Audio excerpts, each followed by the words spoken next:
Hi, welcome to Invent Anything. I'm John Cronin. Today we're going to be talking about renewing your business using intellectual property, and this is part one. Inventions keep the world spinning. From fire and the wheel to today's high tech, inventions power change.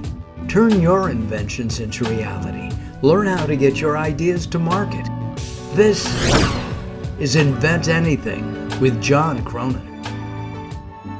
In this episode, we will cover how to renew your business using intellectual property.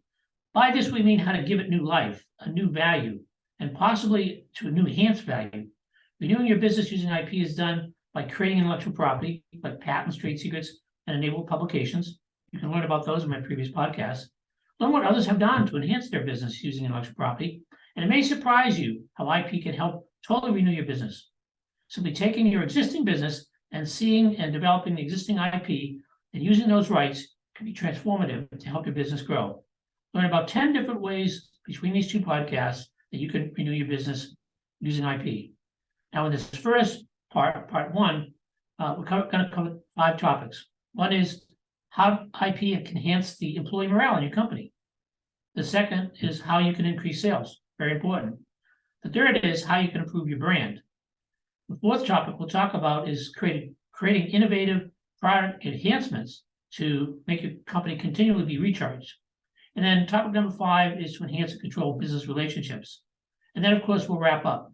Previous podcasts where audiences could be varied between intellectual property experts and business experts, etc. This one is really designed for kind of a different audience. So here we go, some of the thoughts of who the audience might be for this. For those who have intellectual property, but they've never really leveraged it in their company, this is for you. Those small companies who may not be using IP to help their business, this podcast can definitely help you. Third is for companies that were raising money. This podcast could be used to modify your business plan and then to embed that into the investment package to show how your business can be transformative using IP. And on the other side of the table is investors or board members can use this podcast to understand how to guide and drive value in their member companies. For mid-sized companies and large companies, or if you're an IP director or some executive, you can use this podcast to give you new ideas on how you can grow your business.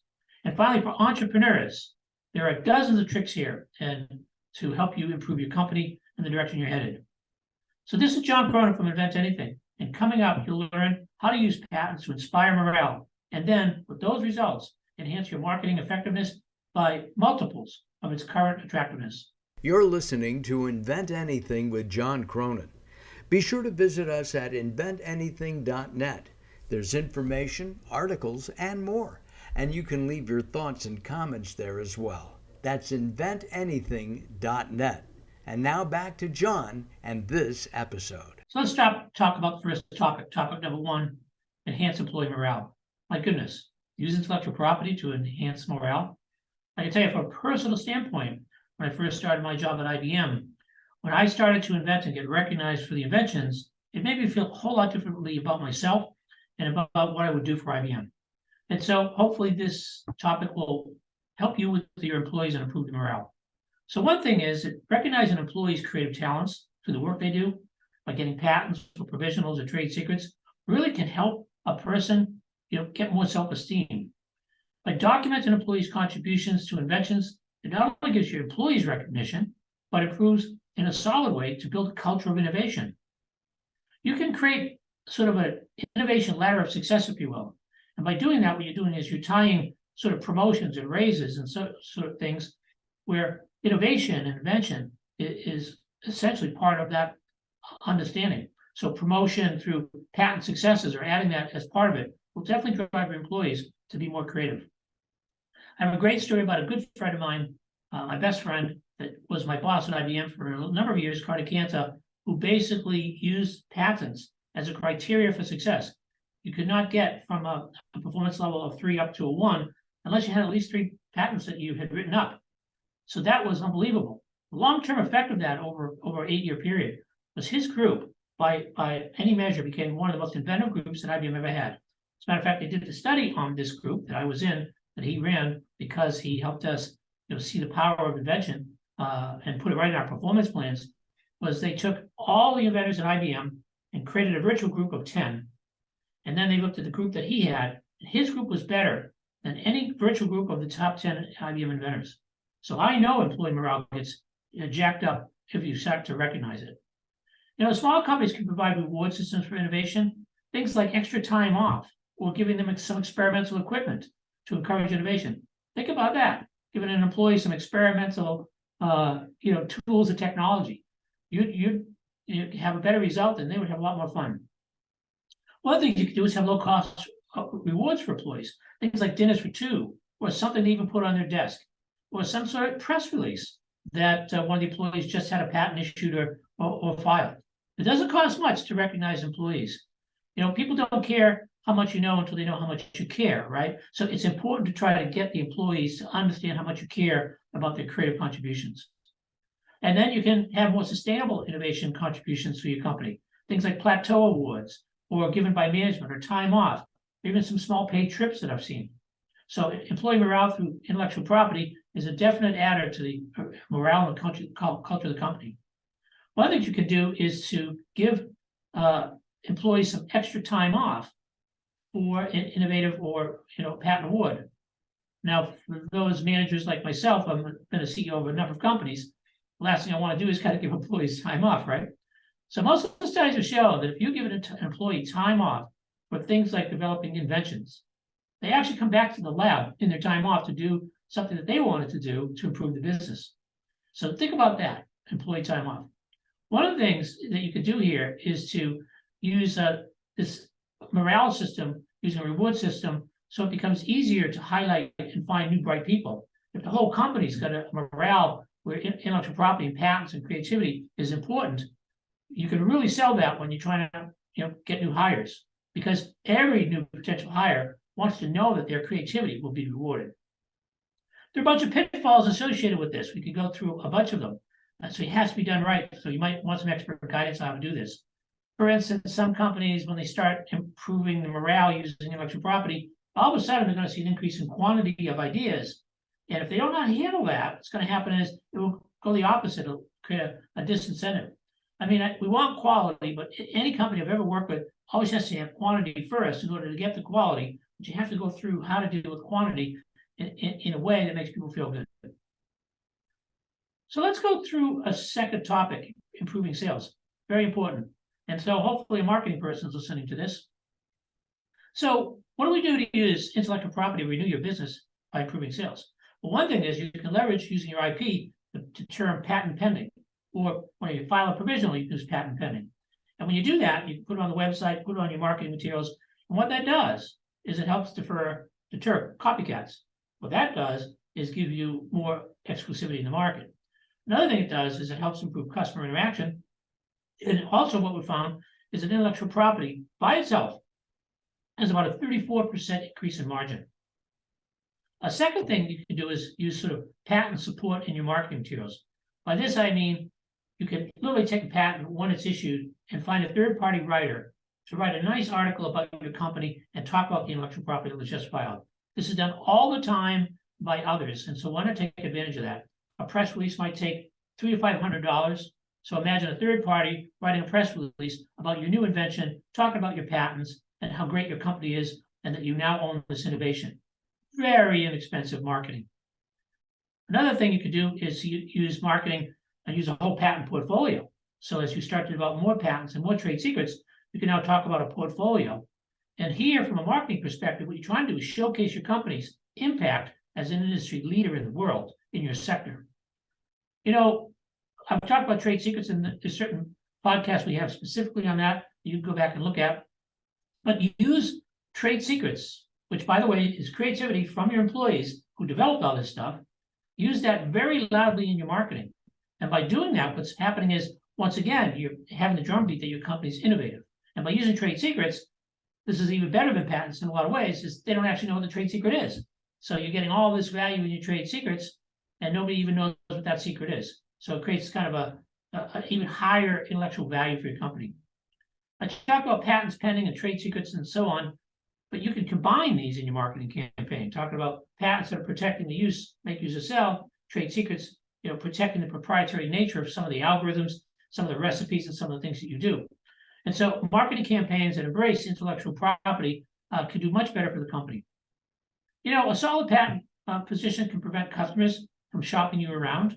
So if you put patents and trade secrets in your marketing materials and your website, and there's a ways to do that, which doesn't sort of knock the customer over the head with it, but it leaves them with the idea that if they're going to decide on whether they want your service or product, maybe they won't decide to go to someplace else because they'll now know that you're the one who owns it.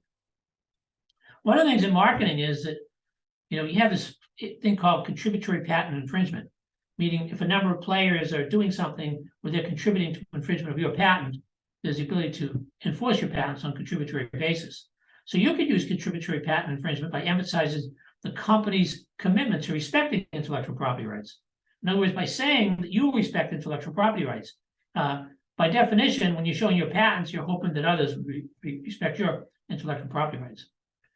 Exercising the exclusive right that comes with solid patent positions really can help marketing advertisements to help build trust with customers and really talk about the value of your product and really talk about the people who invented it and their history, etc. And this will all help to embellish the marketing and the direction of the product or service you're selling. You can create a patent-inspired social media campaign. But by that, I mean you can get third parties to write about you in all sorts of different medias based upon your patents. So, you could do that for your product, sure, but you may have 5 patents on your product. So that gives you 5 more times to talk about your innovativeness. One of the things that I've seen, and this is one of the last pieces here, is I've seen patent-inspired merchandise. What we mean by that is a company could create merchandise inspired by their patents, such as creating T-shirts or coffee mugs featuring a patent drawing. And even I've seen companies make little cartoons of this. So instead of like saying you have the patent and you're going to enforce it, you actually show the patent, like a picture of it and a little graphic about it, so people get the point without you having to hit them over the head with patents. Look, you guys are doing marketing. You're marketing geniuses. I get that. You probably didn't recognize, right, that you use patents, trade secrets, and enable publications. And so from a marketing perspective, given 2 companies, if one marketing person knew how to use intellectual property and the other didn't, I'd bet you the one that knew how to use it would do dramatically better. Coming up, you may find this interesting that you can also use intellectual property to enhance your brand. There are really hundreds of ways to do this, and we'll learn a few examples. Also, what we'll do is add a little bit more fuel to the fire by talking about how you can now use intellectual property to literally improve your product enhancements so you can get more return on investment. So we'll see you in a minute. You're listening to Invent Anything with John Cronin. Be sure to visit us at inventanything.net. There's information, articles, and more. And you can leave your thoughts and comments there as well. That's inventanything.net. And now back to John and this episode. So let's go to topic number 3, using intellectual property to renew your business by improving your brand. And we just talked about advertising. The results of good advertising obviously is going to improve your brand. So one of the things you can do is leverage intellectual property in a way to renew and update your brand image to be that as an innovator. For instance, supposing you could use intellectual property to get license agreements. This is a way that companies can monetize their IP, get more money in. But it does show that your inventions are very market-driven. One of the things you could do is build a very strong brand image as an innovator because you're developing IP. Sort of think about this. When you have patents, it's the patent office that has no dog in the fight, right? They just think it's worthy of a patent. So now you have this independent third-party expert called the patent office that is granting you the brand image that you're an innovator. One of the things is you can use brand to create partnerships with other companies and organizations, because your brand as an innovator attached to some other company in the value chain would help them sort of take the drag and also become an innovator. But let's think about using brand like brand identity and how to use intellectual property to do that. There's a company that I'm sure a lot of are familiar with, Yeti. Yeti is a company that produces high-end coolers and outdoor equipment. It has leveraged their patent protection to establish themselves as leader in the outdoor equipment industry. Yeti has been granted several patents related to their products, including their Tundra line and all that. And by protecting their patents, Yeti has been able to establish a strong brand identity and differentiate themselves from all competitors. And this has allowed Yeti to maintain a premium brand. So there's a real example of how a company that just made cooler cups is now considered a very innovative technology and company. One of the things you could do is to enhance brand is to graphically integrate intellectual property into your products. What does that mean? Well, now this is pretty sophisticated, but once you get this, I think the light bulb can go on and you can use it for all sorts of things. So basically, Nike developed a technology called Flywire, and they patented it. So Flywire is a way that when they're making the shoes, they can connect the soles with wires to the sides of the sneaker up to the top. And so it gives them better stability and better turning and all that.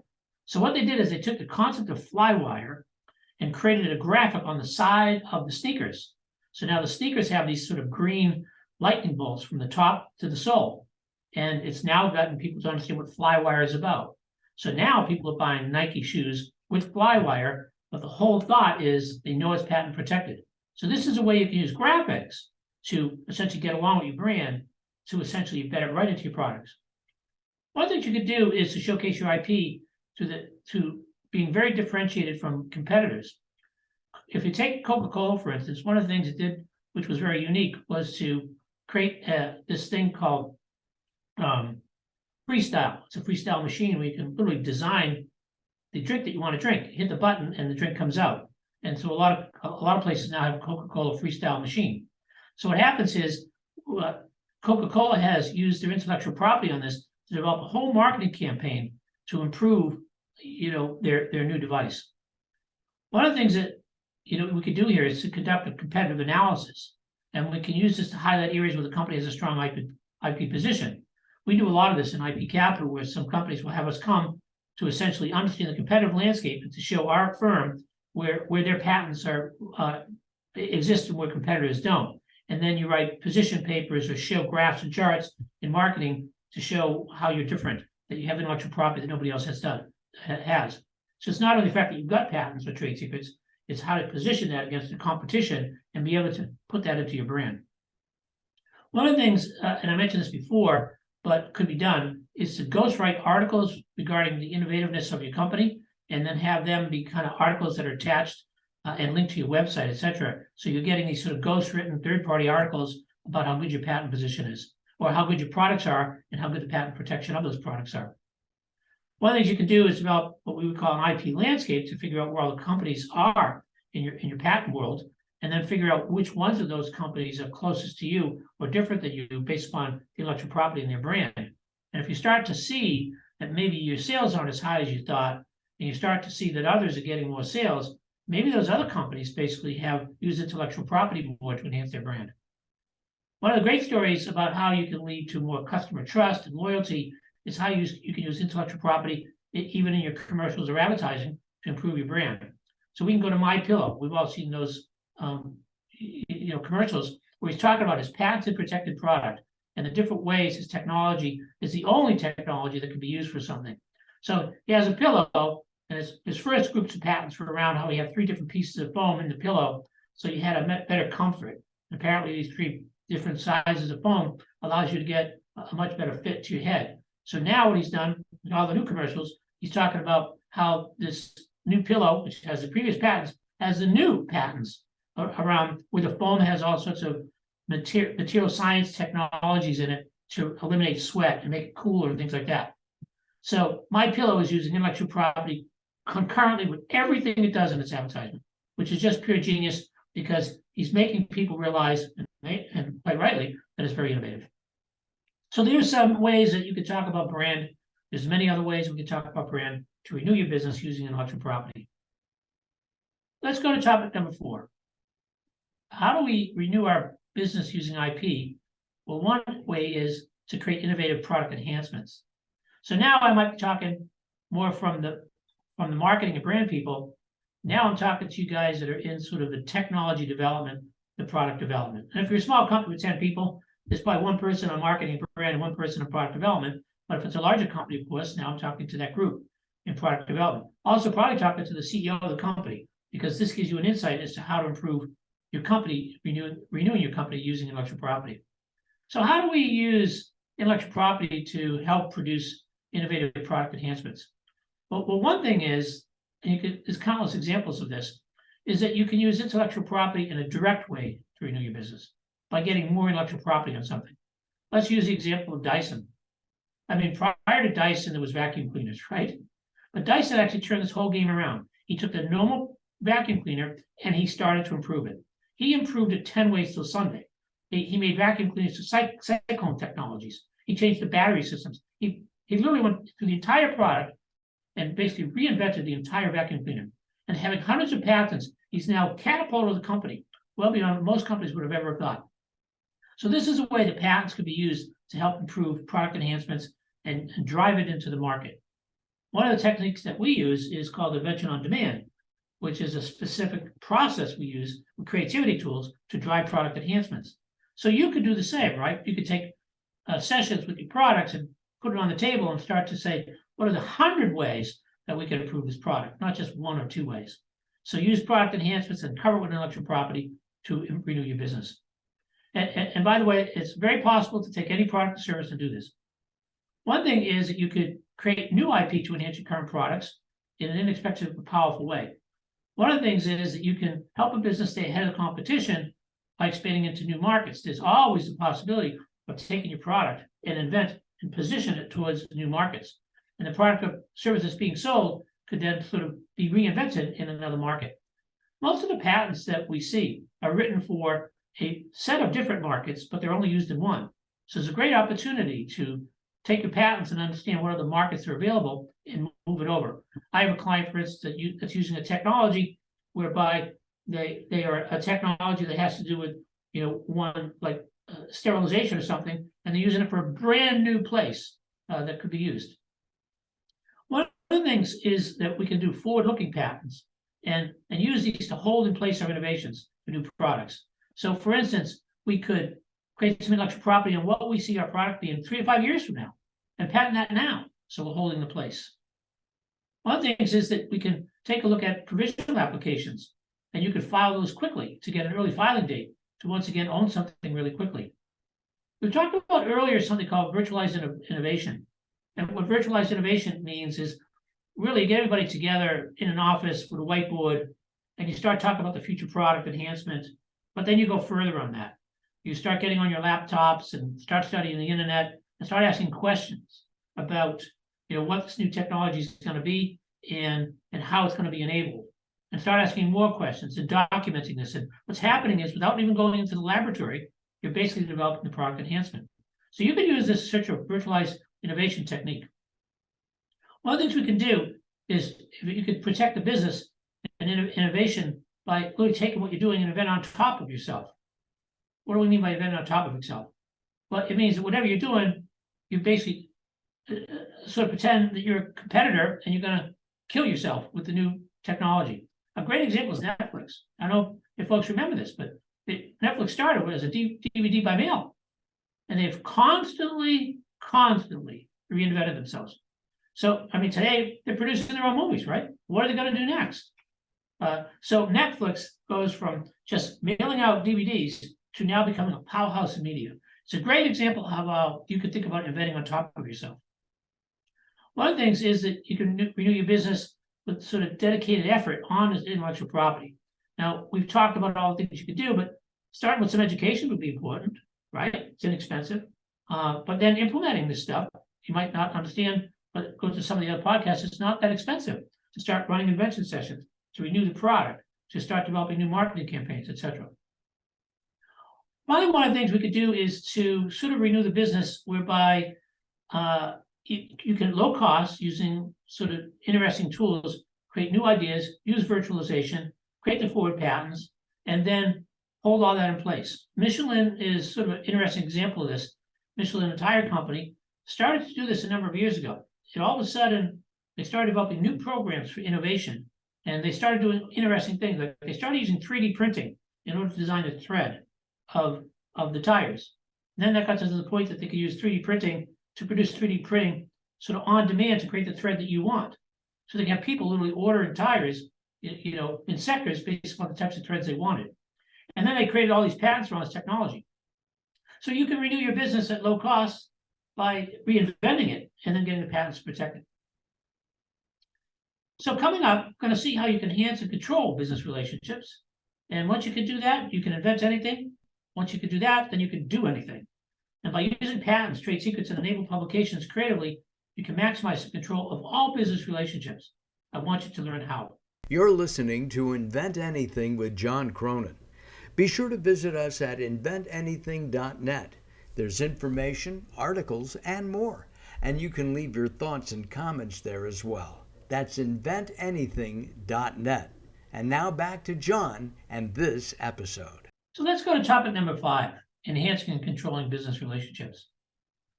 One of the things about intellectual property is when you create it, it's a direct way to renew business and then establish from that new business relationships.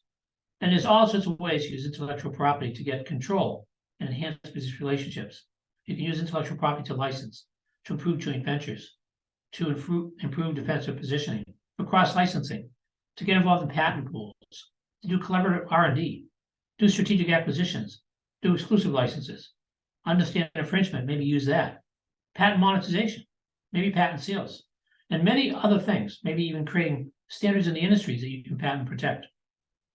There are various techniques and tools that we've talked about. One, again, which is invention on demand, it helps you create new ideas. Once you see that you can invent anything, I believe you can do anything.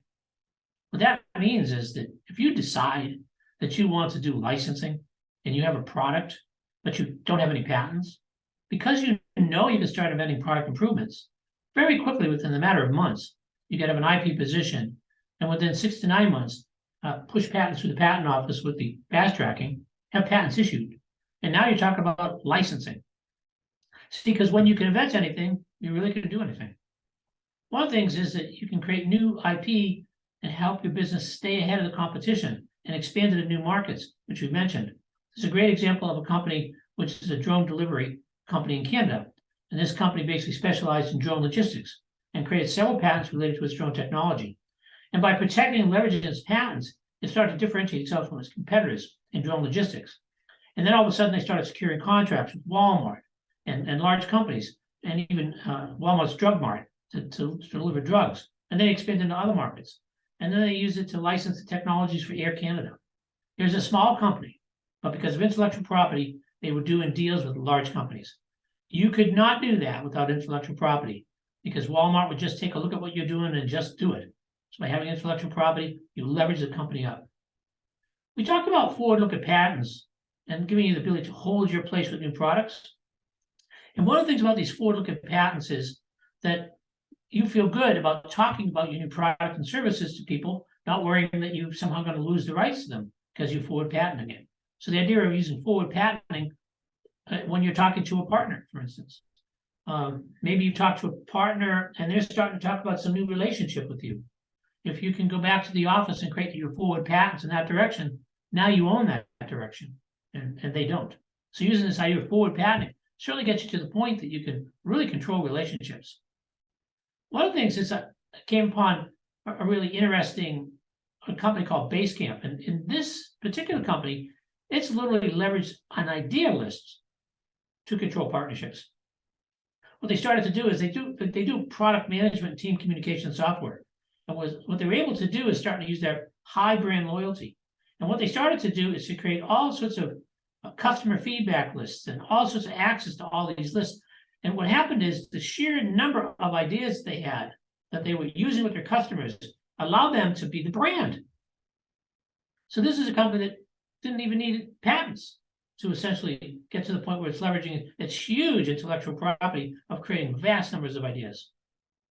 We talk about virtualized innovation. And so one of the things we could do with virtualized innovation is to help us very quickly test refined ideas and then figure out when to commit to more costly product directions. Virtual innovation can enhance the competitive advantage or allow for strategic alignment or create new revenue generation opportunities. But you're doing all that work virtually. You're not producing the product. You're not writing the code. You're essentially creating this in a well thought out virtualized way, and then you protect it with forward patenting. So what's really neat about this is that you're able to really get control of relationships in your business by essentially doing everything virtual and allowing that virtualization to be protected. Another way to control relationships is use trade secrets. A trade secret protection program can enhance and control business relationships. And that will enhance competitive advantage, trust and confidentiality, allows you to have negotiation leverage because they'll never know your trade secrets, and allows you to build a sort of brand reputation that you're special, you're innovative. So using trade secrets is another way of doing that. And lastly, believe it or not, using enabled publications. So we talked about patents, we talked about trade secrets, but now we can use the third leg of the stool, enabled publications, to control business relationships. For example, you can use enabled publications to enhance and control businesses by creating prior art that nobody has, and even prior art that they don't know about. So it would stop them from inventing on top of you. And this gives you another competitive advantage, because a lot of companies may think they can get into the discussion and get more value in the partnership by patenting on top of you, but you take that away from them by creating prior art. As before, it does take a dedicated effort and some resources to do this. But I think renewing your business using IP, I hope that the mindset that you're generating listening to this first podcast is that it doesn't take a lot of resources and money and time to do it. It just takes commitment to learn how to do it and to put some investment in. Finally, renewing business at low cost can be achieved by all these tools we talked about: virtualized innovation, invention on demand, forward look at patents, etc. And we've talked about this at least 4 times. No one is actually building anything in a lot of these cases, that you're essentially virtualizing it, getting the forward patents in place, and working in this place called intellectual property.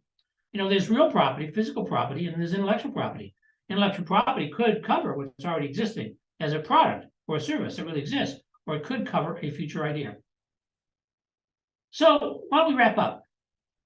Topic number 1, employee morale. We talked about sort of recognizing and documenting employees' innovativeness in their technical work through patents, provisionals, and trade secrets. We talked about creating employee innovation ladder of successes. We talked about how that makes employees flourish. We talked about reward systems and taking extra time off, or here's some new equipment, or low-cost rewards, or an invention plateau, or some way to encourage innovation with employees. This led to sort of recognizing that employees who allow more time off may actually get that time back, right? You get these unexpected gains. There's a few pitfalls we mentioned, and probably you could use an expert to help with that. I gave you the example of my friend Carter Cantor and what he did to really reinvent invention in IBM through his reward system to enhance morale. So employee morale is one way that you can use IP to renew your business. The second topic we talked about was increasing sales. We discussed leveraging IP through the use of patent pending terms, patent supported marketing campaigns, patent portfolios, trade secrets, and all those sorts of things. We emphasized the fact that a solid patent position can prevent customers from shopping you around. We also talked about creating patent-inspired social media campaigns and merchandise that really helps with brand recognition. So overall, developing patents patent pending, trade secrets can all lead to improved sales through the use of marketing campaigns. We hope you kind of understand that, because it's a low-cost way to really leverage your business. Third topic we talked about is improving your brand. Leveraging intellectual property can renew or update the brand image through things like monetizing IP, creating strong partnerships, using it to showcase your competitive advantage, integrating it graphically into products that we talked about, differentiating a company from competitors, license agreements, as we talked about before, for monetization, using third-party experts to help advertise a company's IP, using an IP landscape to show your position in the pack, and even by showing the unique technologies you have. We talked about sort of companies like MyPillow and how their company is being built around their intellectual property in every commercial they do. Improve your brand and renew your company using IP. In topic number 4, we talked about creative innovative product enhancements. Here what we're doing is we're sort of developing enhancements to the product through new intellectual property development. We talked about a classic example, right? Dyson, who kind of reinvented the entire vacuum cleaner. We talk about various tools to do stuff like this, like invention on demand. You can go to one of our podcasts and learn about that. When you obtain these IP rights, you get really great competitive advantage through licensing. And we've talked about sort of the use, like Michelin, who basically was able to use 3D printing and the patents and the technology to actually reinvent itself and now have different markets. So create a new innovative product enhancements is a great way to essentially improve your business using IP. And finally, topic number 5, we talk about enhancing and controlling business relationships. Leveraging intellectual property is a very powerful way to do that. Through various techniques like licensing, joint ventures, defensive positioning, patent pools. You can do all these things to create ways to get control and enhance relationship with partners. You can literally forward patent to get inventions that sort of hold your place. You can basically use different levels of protection. I talked about the drone company of Canada that successfully used patents to protect your innovative technology and expand it, where they were doing all sorts of licensing deals with even Air Canada. Other methods such as virtual innovation, trade secrets, product protection programs, etc., we've discussed. Overall, renewing your business through IP does require a dedicated effort, does require understanding some resources and tools and techniques to do that, but the ROI is high. So we hope you learned in this first part 5 of the ways that you can renew your company using IP. And we hope you'll join us in part 2, the next 5 areas we want to talk about how to renew your business using intellectual property. So stay tuned to that. And as before, if you like this, please subscribe and join our blog, Invent Anything. This is John Cronin. Thank you very much.